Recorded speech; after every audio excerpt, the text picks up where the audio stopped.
Hey movie junkies, welcome back to another episode of Twin Flicks, where we're here celebrating the magic of movies and physical media with you. So today we're talking about a childhood favorite filled with the universal monsters and kids saving the world as The Monster Squad. Now available in a new 4K UHD format from Kino Lorber.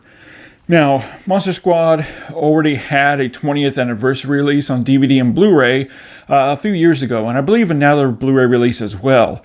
And I do own the 20th anniversary Blu-ray, which, unfortunately, I forgot to bring into the studio because I just finished screening it and comparing the two in the screening room. So I ended up forgetting to bring it in here anyways. Now the 4K comes at us with a new 2023 4K restoration from the original 35mm negative, forming a native 4K DI with HDR10 and Dolby Vision grading, and also its appropriate theatrical framed ratio of 2:3:9:1. And just a side point before we dive into the review, the extras on this are just ported over from the previous Blu-ray, except for one. And this is one of the major reasons why to buy this 4K set. And that is, it includes the feature-length documentary Wolfman's Got Nards that earns its own individual solo Blu-ray disc.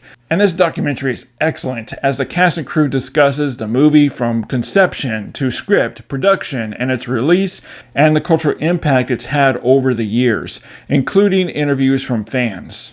Alright guys, so buckle up and let's join the squad and check out if this 4K UHD is worth the upgrade from the previous Blu-rays.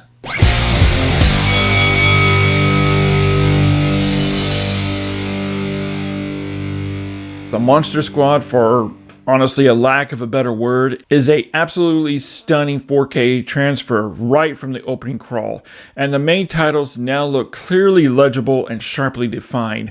And that's already just a small taste of what we're in for with this 4K, with the HDR10 and Dolby Vision grading really opening up the color gamut much wider here, allowing for a much clearer, energetic image now. The film starts out with Van Helsing raiding Dracula's castle. The fire from the torches and the dynamite looks incredible with a much stronger orange-yellow flame that penetrates the screen. Also, it has a nice tight glow around the fire. When we're inside the castle, the array of different shades of amber, orange, and yellow and browns light up the screen. The amulet itself is a major improvement here, with its stable golden sparkle rays beaming with more intensity. Primary colors are much richer and vibrant, with richer candy reds from the lining of Dracula's cape that is a really nice contrast between the black. Also red signs, police car lights, Sean's Stephen King rules shirt, all stands out looking more stable and lifelike, along with deeper crimson blood reds, such as the dripping blood from the vampiresses, the gunshot wounds on the white shirt of the Wolfman, and the body parts and entrails after the Wolfman explodes is all deeper and more lifelike. Greens are fuller and lush, from plant life, trees and grass, to the absolute beautiful, vibrant green glow of the amulet that looks stunning and puts the Blu-ray to shame.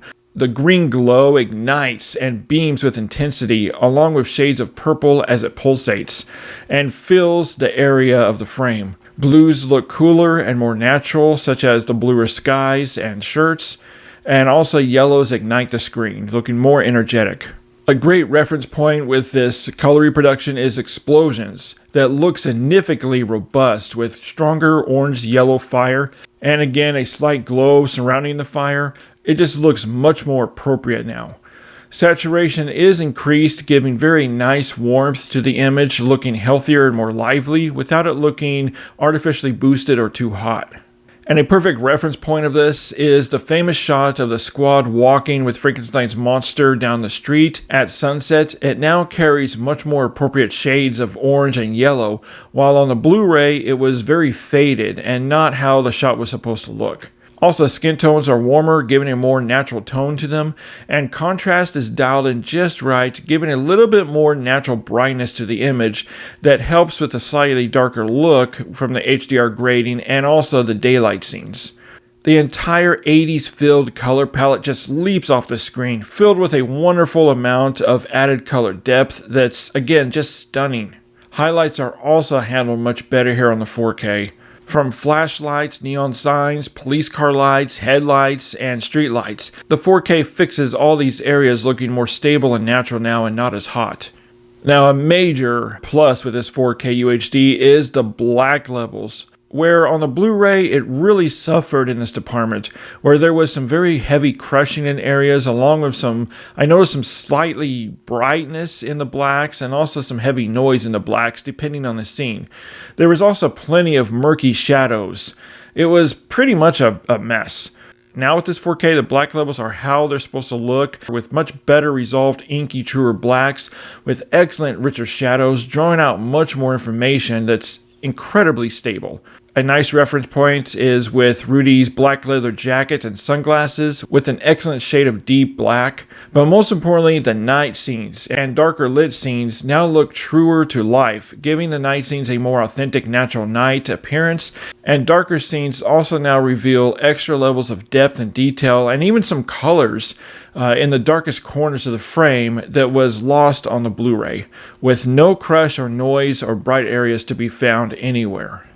Another perfect reference point with this 4K is the abundance of details and textures that are stronger and razor sharp, or as sharp as the lenses could provide, completely showcasing the entire production design. This is something we just did not get from the Blu-ray, where many background areas and details just wasn't very strong, and even I noticed some slight blurriness in areas when compared to the 4K. And a highlight is, of course, Stan Winston's fantastic makeup effects with each of the monster.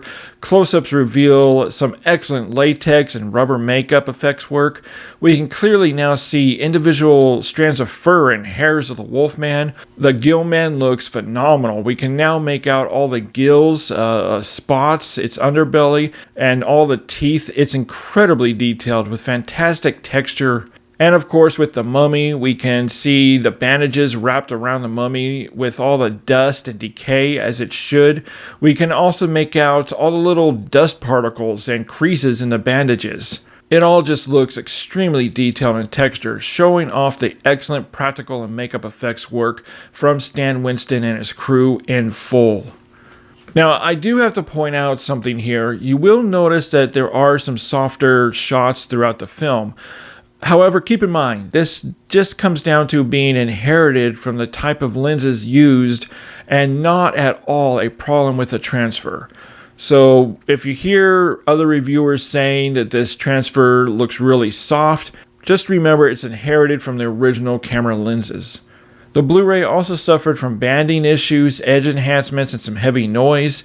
The new 4K scan looks immaculate for a low-budget 80s movie, and outside of some inherited areas that we just discussed, the image looks very fresh, crisp, and natural, more than I've ever seen it before on any home media release. The bit rate maintains a healthy Mbps between 76 and 98, and the grain structure is intact with a nice tight level of organic 35mm grain, giving even more three-dimensionality to the image, giving us a beautiful filmic appearance. Alright, now let's dig into the audio presentation of this 4K UHD, and unfortunately, again, Kino Lorber didn't go the extra mile with an audio upgrade with this one. So there's no Dolby Atmos track, which is a real shame because it would have been great. It would have been the cherry on top of this 4K release if they fully utilized the whole sound design of this film. Instead, they just ported over the same lossless DTS 5.1 mix from the previous Blu-ray release. However, it's no slouch, and it definitely gets the job done. The film's outstanding action-adventure-oriented score fills the surround stage with excellent fidelity and bass, creating a terrific sense of depth to the score that sweeps and oozes out of the surround channels. And the 80s pop tracks burst through the surround speakers, sounding more energetic. There's also some really great type of creepy ambient noises that come through the rears often throughout the film. And the low ends have some really nice, great moments of deep bass from gunshots, explosions, the film score, when the vortex opens in the sky, that gives your sub a great workout. Dialogue is rendered crystal clear, and music nor sound effects ever drown out any part of the dialogue. Alright, so my score for Kino Lorber's 4K UHD presentation of The Monster Squad, I'm giving the video a wonderful 5 out of 5. This is just a major night and day difference between the Blu-ray and this 4K. As for the audio, I'm knocking it down just a peg to a 4 out of 5. I want to hear your opinion on this. When you look at the differences here between the two formats, the Blu-ray and this 4K, which do you like better? Head over to the comment section and let me know. As always, guys, thanks so much for hanging out with me and talking about The Monster Squad on 4K. And as always, keep physical media alive. We'll see you next time.